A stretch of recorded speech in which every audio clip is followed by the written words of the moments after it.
Манай гэмтэл сог судлалын үндэсний төвийн хүүхдийн 1-р засгийн тасагдлага Батбаяр ахлагчтай Саам урлан холбооны зүгээс болохоор манай тасагт 21 тийм зураг зорж өгсөн байгаа. Ерөнхийдөө энэ мэдээж манай эмнэлгээр болохоор өвдсөн, зовсон, өвчин шаналсан хүүхдүүд ирж байгаа.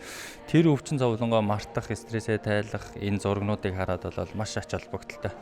5 дахьтай эерэг нэрийг ялгарсан тийм гоё бүтээлүүд болсон байгаа. За ингээд гэмтэл сог судлалын үндэсний төвийн 1-р засгийн хамт олон болон гэмтэл сог судлалынхаа нийт ажилчдын хамт зүгээс Батбаяр ахлагчтай Саам урлан холбооныхондоо маш их баярлалаа гэж хэлмээр байна. Энэ бол ерөнхийдөө чимэглэлийн зургууд л та.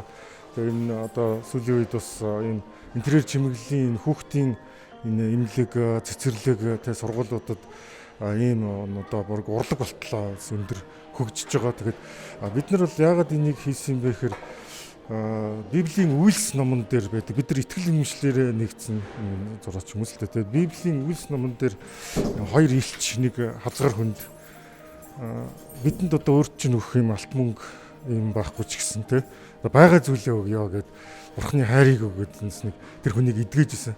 Тэгээд бидний хувьд бол бас яг л одоо энэ үед одоо маск ариутгалын бодисоос гадна өөрсдийн мань хийж чадж байгаа зүйл маань юу вэ?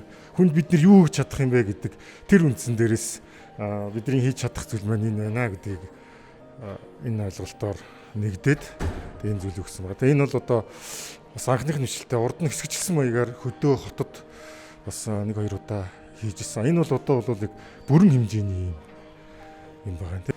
Тэгээ энэ санхүүгийн хүнд бэрхшээлтэй үед болохоор хүмүүс юмаа нэмж энэ алдагдлаа нөхөхөд байхын оронд харин эсрэгээр нь ахваасаа өгөх нь ерөөлтэй гэдэг тэр суур үндсэн тэр тогтоолын дагуу бие биендээ харин ч бүр ингээд өгөөд байгаа зүйлээ бие биендээ өгөөд ирэх юм бол энэ хүнд байдлыг давж чадна гэсэн. Тийм одоо оройтой гарал.